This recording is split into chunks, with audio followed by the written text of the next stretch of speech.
Stell dir vor, du sitzt in einem Café. Plötzlich fängt ein Paar am Nachbartisch an zu streiten. Die Frau wird laut, der Mann steht auf und geht.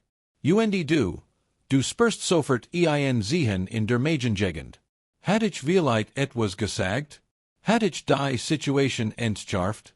War das irgendwie mein Schuld, weil ich nix getan have? Oder du liest in den Nachrichten von einem Unfall auf der Autobahn. Drei Menschen sind verletzt. Dein erster Gedanke ist nicht Mitgefühl, sondern, hat ich vielleicht früher losfahren sollen? Hat ich die Stars vermeiden können, die vielleicht dazu beigetragen haben? Das klingt absurd, oder? Für die meisten Menschen schon. Aber für einen bestimmten Typ-Mensch ist das Alltag. Es gibt Menschen, die sich für fast alles verantwortlich fühlen. Für das Wetter, für die Laune ihrer Kollegen, für die Problem ihrer Freund, sogar für Dinge, die offensichtlich nix mit ihnen zu tun haben. In der Psychologie nennen wir dieses Phänomen ein übersteigertes Verantwortungsübernehmen oder ein überentwickeltes Verantwortungsgefühl. Manche sprechen auch von pathologischer Verantwortung, Hyperresponsibility oder im klinischen Kontext von einem zentralen Merkmal bestimmter Persönlichkeitsstörungen und Angststörungen. Hut tauchen wir tief in die Psyche dieser Menschen. Wir schauen uns an, woher dieses Gefühl kommt, wie es sich im Alltag anfühlt, welche Folgen es hat, und vor allem, wie man damit umgehen oder es sogar verändern kann. Teil 1. Wie fühlt sich übersteigert Verantwortung innerlich an? Menschen mit einem übermäßig ausgeprägten Verantwortungsgefühl leben in einer Welt, in der fast nix einfach so passiert. Alles hat einer sich, und dieser sich konnte irgendwie mit ihnen zu tun haben. Typisch in ihr Sätze sind: Hat ich nur früher angerufen, dann wär das nicht passiert. Wenn ich nicht gewesen wär, hat nicht so schlecht gelernt reagiert. Ich hat das kommen sein müssen. Ich bin schuld, dass sie jetzt traurig ist, wenn ich nur mehr getan hat. Das interessant. Dies Menschen übernehmen nicht nur Verantwortung für ihr eigenes Handeln, sie übernehmen Verantwortung für die Gefühle, entschieden und sogar das Schicksal anderer Menschen. Sie sind diejenigen, die nach einem Streit mit dem Partner stundenlang wach liegen und sich vergehen, ob sie vielleicht zu hart wären, auch wenn der Partner den Streit begonnen hat. Sie sind die Kollegen, die sich schuldig fühlt, wenn das Team ein Ziel nicht erreicht, obwohl es alles gegeben hat und die anderen kaum mitgegangen sind. Sie sind der Freund, der sich verantwortlich fühlt, wenn du einen schlechten Tag hast, auch wenn dein schlechter Tag mit der Arbeit, dem Wetter oder einem kaputten Kaffeeautomaten zu tun hat. Dieses Gefühl ist nicht einfach nur nett sein wollen. Es ist ein tiefes, automatisches, fast zwanghaftes Empfinden von Schuld und Verantwortung, selbst dort, wo objektiv kein ist. Teil 2. Woher kommt dieses übersteigert Verantwortungsgefühl? Die Ursachen sind fast immer in der Kindheit zu finden. Die meisten Menschen mit diesem Muster haben eins oder mehrere der folgenden Erlebnisse gemacht. Ein Elternteil war emotional unstable oder krank, wenn ein Elternteil depressiv, suchtkrank oder psychisch label war, haben Kinder oft gelernt, wenn ich Michigan ganz doll anstreng, ganz lieb bin, kein Problem ische, dann geht es Mama oder Papa vielleicht besser. Das kind entwickelt die Illusion von Kontrolle, mein Verhalten beeinflusst den Gemütszustand der wichtigsten Menschen in meinem Leben. Diese Illusion bleibt oft ein Leben lang bestehen. Emotionale Vernachlässigung oder Unzuverlässig. Bezugsperson wenn Liebe, Aufmerksamkeit oder Sicherheit nicht verlässlich wären, lernen Kinder, ich muss alles richtig machen, sonst werd ich verlassen oder bestraft. Verantwortung wird zur Überlebensstrategie. Überforderung mit Verantwortung in jungen Jahren manche Kinder müssen früh, kleiner Watch sein, Gestwister versorgen, den Haschel schmeißen, Streit schlichten. Sie lernen, die Welt funktioniert nur, wenn ich sie zusammenhält. Toxische und Schamdynamiken willi haben Sätze gehört wie dir have ich jetzt Kopfschmerzen. Schau, wie traurig du Mama machst. Wenn du nicht so warst, wär alles besser. Solche Sätze brennen sich ein. Das Kind lernt, ich bin verantwortlich für das Glück der anderen.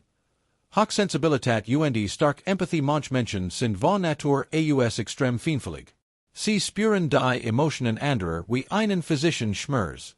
Daraus entsteht schnell der Gedanke, ich muss etwas tun. Ich darf das nicht ausschalten, das jemand leidet. Teil 3. Die psychologischen Mechanismen dahinter. Aus Sicht der Bindungstheorie haben dies Menschen oft einen ängstlich ambivalenten oder ängstlich vermeidenden Bindungsstil. Sie fürchten sich vor Ablehnung und Verlust, und versuchen, dies Angst zu kontrollieren, indem sie unentbehrlich werden. In der kognitiven Verhaltenstherapie sprechen wir von kognitiven Versorgungen. Personalisierung, alles wird auf sich bezogen, der Chef ist genervt, das liegt bestimmt an mir.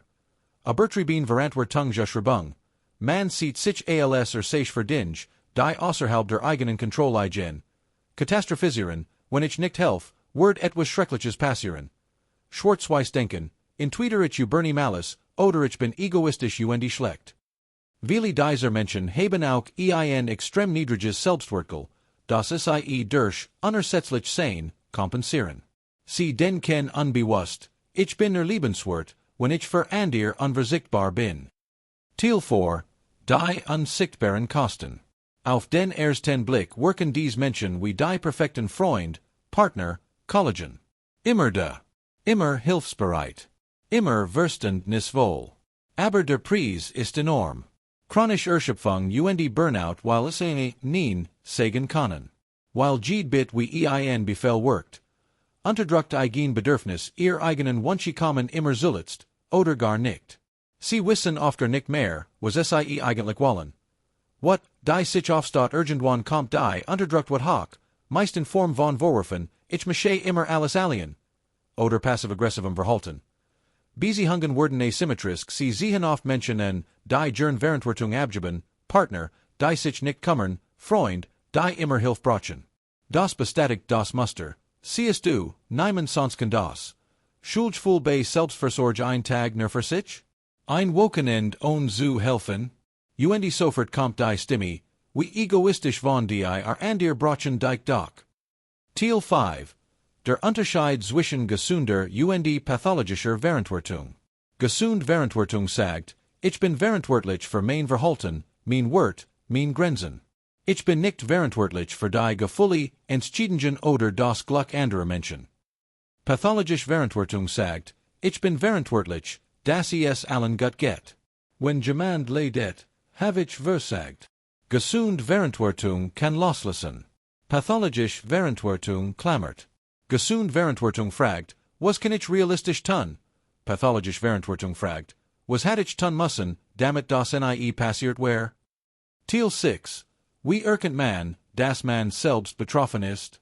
Fragen, die du dir ehrlich stellen kannst.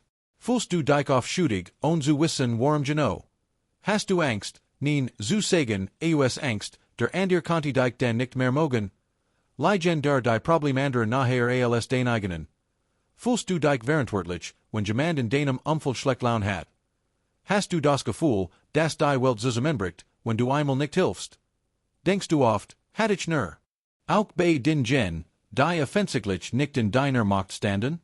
Je mehr du mit ja antwortest, desto wahrscheinlicher bist du betroffen. Teil 7. Wedge aus der Überverantwortung. Wie verändert man das Muster? Bewusstmachen der erste Schritt ist immer, das Muster erkennen. Viele Menschen halten Verhalten für normal oder anständig. Erst wenn sie sehen, dass es ein erlerntes Muster ist, nicht ihre Persönlichkeit, können sie anfangen, es zu verändern. Die Realität der Kontrolle akzeptieren jeder Mensch hat einen, Kreis der Kontrolle, und einen, Kreis der Einflusses. Alles andere liegt außerhalb. Überverantwortlich für solchen ständig, Dinge zu kontrollieren, die außerhalb ihres Kreises liegen, und leiden darunter. Should von Verantwortung unterscheiden lernen should sagt, ich bin schlecht. Gesund Verantwortung sagt, ich habe etwas getten oder nicht getten, und das hat Konsequenzen. Grenzen setzen üben, in kleinen Schritten mit setzen wie, das tut mir leid, dass es dar schlecht geht. Im Moment habe ich aber keine Kapazität, der zu helfen. Ich kann hut nicht. Ich brauche Zeit für Michigan, das fühlt sich erstmal schrecklich an, wie verrat. Aber es ist der Weg in die Freiheit. Die eigen Kindheit reflektieren vergen wie, wessen Gefühle muss ich als kind regulieren. Hat mir beigebracht, dass ich nur wertvoll bin, wenn ich nützlich bin. Das kann allen schwer sein. Ein Therapie, vor allem Schematherapie, in ihr kind Arbeit oder bindungsorientiert Ansätze, hilft hier enorm. Selbstmitgefühl entwickeln weil fällt es leichter, für mitfühlen zu sein als für sich selbst. Abungen wie die von Christen nef können helfen, was word ich zu einem guten Freund sagen, der sich genauso fühlt? Dan genau das zu sich selbst sagen. Die Angst vor Abelnung anschauen hinter der Überverantwortung steckt fast immer die Angst, wenn ich nicht helf, word ich nicht mehr geliet. Dies Angst muss bewusst gemacht langsam abgebaut werden, durch Erfahrungen. In denen man Grenzen setzt trotzdem geliet word. Schluss, die Befreiung. Menschen, die sich für alles verantwortlich fühlen, tragen die Welt auf ihren Schultern, obwohl die Welt das von innen verlangt hat. Die größte Kenntnis ist oft dies: du bist nicht dafür verantwortlich, dass es allen gut geht. Du bist dafür verantwortlich, dass es dir gut geht. Paradoxerweise, erst wenn du dies Verantwortung abgibst, die den War, wirst du frei wirklich für andere zu sein. Nicht aus Zwang. Nicht aus Angst. Sondern aus Liebe. Aus echter, freier Wall. Die Welt braucht dich nicht als Retter. Sie braucht dich als ganzen, gesunden, grenzenfähigen Menschen. Das ist die größte Verantwortung, die du übernehmen kannst, die Verantwortung für dich selbst.